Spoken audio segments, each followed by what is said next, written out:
9 बज रहे थे। सिया ने अपनी बैचलर पार्टी के कारण कुछ ज्यादा ही पी ली थी। वो आज बहुत खुश है। हो भी कैसे ना, कल उसकी शादी है जिससे वो बेइंतहा प्यार करती है। शराब के नशे में वो आकर अपने होटल के कमरे में सो गई।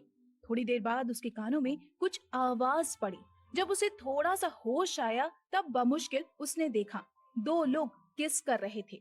जब उसने थोड़ा गौर से देखा तो ये उसका मंगेतर करण और उसकी ही कंपनी सिग्मा एंटरटेनमेंट्स की मॉडल लोरी माथुर थी। किस करते हुए करण बोला, आराम से, वो जाग जाएगी। इस पर लोरी ने बड़ी लापरवाही से कहा, ओह, तो तुम अपनी मंगेतर से डर रहे हो। कल तो तुम्हारी शादी है, तो क्यों ना आज तुम खुद को मुझे सौंप दो। करण ने कहा, तुम मेरे लिए मुसीबत मत खड़ी करो, चलो हम दूसरे कमरे में चलते हैं। लोरी ने कहा, नहीं, मैं यहीं इसी के सामने तुम्हें प्यार करना चाहती हूँ। करण ने उसे मनाते हुए कहा, चलो बाथरूम में चलते हैं। वैसे भी बाथ टब तो तुम्हारी फेवरेट जगह है। लोरी ने चिढ़ते हुए कहा, ठीक है, तुम जाके बाथ टब भरो, मैं आती हूँ। सिया आंखें बंद किए हुए सब सुन रही थी। उसकी लाख कोशिशों के बाद भी उसके आंसू बह निकले थे। उसने कभी भी नहीं सोचा था कि जिससे वो इतना प्यार करती है वो इस तरह उसका भरोसा तोड़ेगा। उसके लिए खुद को संभाल पाना लगभग नामुमकिन हो रहा था। तभी लोरी ने सिया की ओर देखते हुए कहा, मैं कल तुम्हें शादी नहीं करने दूंगी। वो सिर्फ मेरा है। मैं उसके बच्चे की माँ बनने वाली हूँ। सिया ने कस के अपनी मुट्ठियों को भींच लिया। वो बस एक लाश की तरह वहाँ लेटी रही।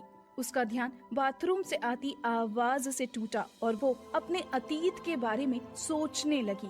आज से 3 साल पहले वो इस शहर की बेस्ट मॉडल थी। उसने ये सब अपनी मेहनत से हासिल किया था।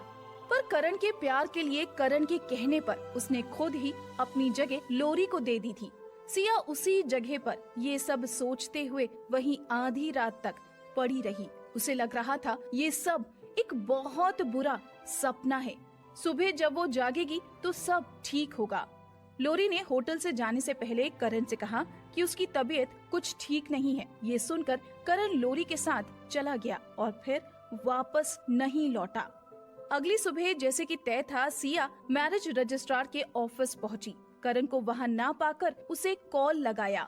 दूसरी तरफ से करण ने कॉल लिया और बड़ी ही लापरवाही से कहा, लोरी स्टेज पर जख्मी हो गई है, अभी उसे देखना बहुत जरूरी है। शादी हम फिर कभी कर सकते हैं, कल कभी नहीं आता। सिया बस इतना कह पाई।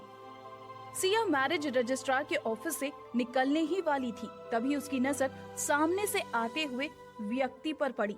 उसने ब्लू कलर का रेट्रो स्टाइल सूट पहना था। उसके कोट पॉकेट में वाइन रेड रुमाल था।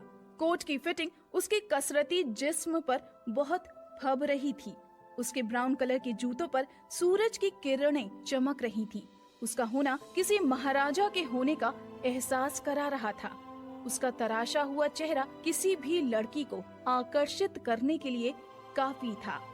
सिया उसे देखते ही पहचान गई। ये एंटरटेनमेंट इंडस्ट्री के सबसे बड़ी कंपनी दी ओबेरॉय के मालिक राजवीर ओबेरॉय हैं। सिया एक बार किसी पार्टी में राजवीर से मिल चुकी थी। आज क्या इनकी भी शादी है? सिया सोच ही रही थी कि तभी पीछे से भागते हुए राजवीर की असिस्टेंट आई। असिस्टेंट, प्रेसिडेंट मिस रूही थोड़ा लेट हो गई हैं। उनको आने में अभी 10 मिनट लगेंगे। राजवीर, रूही के घर फोन लगाओ और बोलो अगर वो शादी के लिए भी वक्त पर नहीं आ सकती तो अब आने की कोई जरूरत नहीं है।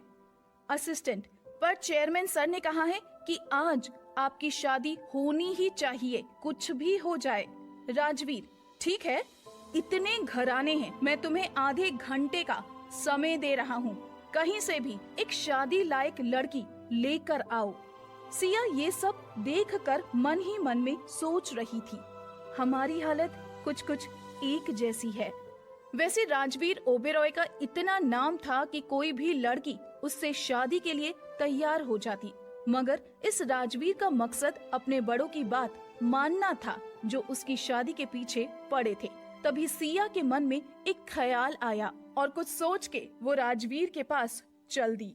सिया राजवीर के सामने खड़ी हो जाती है। सिया, प्रेसिडेंट ओबेरॉय, आपकी होने वाली दुल्हन आई नहीं और मेरा होने वाला दूल्हा भाग गया है, तो क्यों ना हम दोनों शादी कर लें। असिस्टेंट आंखें फाड़कर सिया को देख रहा था। कोई भी लड़की इतनी बहादुर कैसे हो सकती है कि किसी अनजान से शादी के लिए खुद पूछे। सिया पूरे आत्मविश्वास के साथ राजवीर के सामने खड़ी थी। ये करने के लिए उसने अपनी सारी हिम्मत जुटाई थी।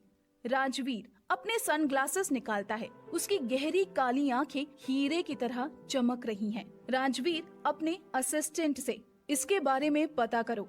ऑफ कोर्स असिस्टेंट सिया को पहचानता था। उसने फटाफट से कुछ कॉल्स किए और कुछ ही मिनटों में सारी जानकारी राजवीर को दे दी। सब देख के 2 मिनट बाद राजवीर ने एक छोटा सा जवाब दिया, ओके। ये सुनकर सिया को लगा कि उसकी किस्मत बहुत ही अच्छी है, तभी तो उसे राजवीर मिल गया है। राजवीर कभी भी उसका फायदा नहीं उठाएगा, क्योंकि ना ही उसे प्यार चाहिए और सोने के लिए उसके पास लड़कियों की कमी नहीं है। और वैसे भी अब वो बस करण को पछताते हुए देखना चाहती है। उन दोनों की शादी की कार्यवाही जल्द ही पूरी हो गई और आधे घंटे में दोनों अब पति पत्नी बन चुके थे। सिया राजवीर से, क्या मैं आपसे बात कर सकती हूँ? राजवीर, चलो पहले कार में बैठो।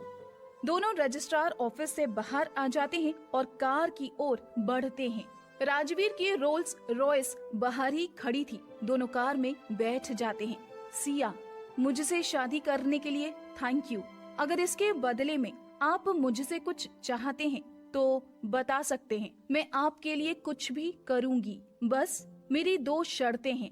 राजवीर थकी हुई आवाज में अपनी टाई को ढीला करते हुए बोलो। सिया, पहली, जब तक आपके लिए बहुत जरूरी ना हो आप हमारे बारे में किसी को भी नहीं बताएंगे। दूसरा, आप मेरे पर्सनल मैटर्स में दखल नहीं देंगे।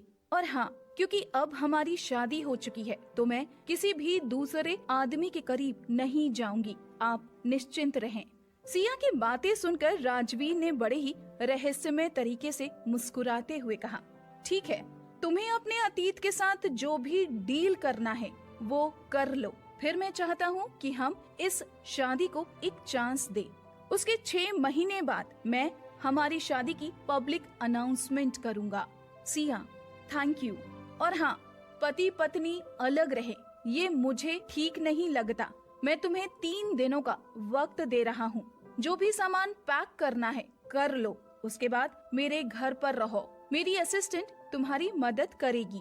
सिया को भी राजवीर की बातों से कोई एतराज नहीं था। सिया ने भी राजवीर की बातों पर हामी भर दी, क्योंकि अब दोनों शादीशुदा थे तो ये बातें सही थी। जब दोनों की बातें हो गयी तो सिया कार से उतरकर चली गई। असिस्टेंट, सर ऑफिस चलें या फिर घर चलकर चेयरमैन सर को ये खबर देना चाहते हैं। राजवीर, सिया के पीछे जाओ और उसकी हर हरकत के बारे में मुझे रिपोर्ट करो। यूं अचानक शादी के लिए कहना, कोई बात तो जरूर है।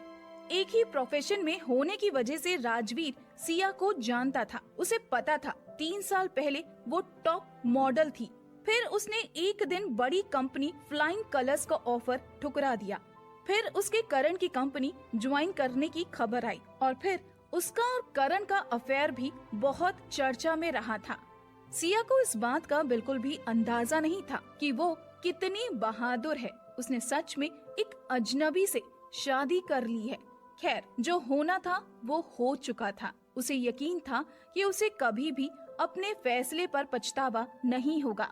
सिया अपनी कार में आकर बैठ गई। वो कार स्टार्ट करने ही वाली थी, तभी करण का कॉल आ गया।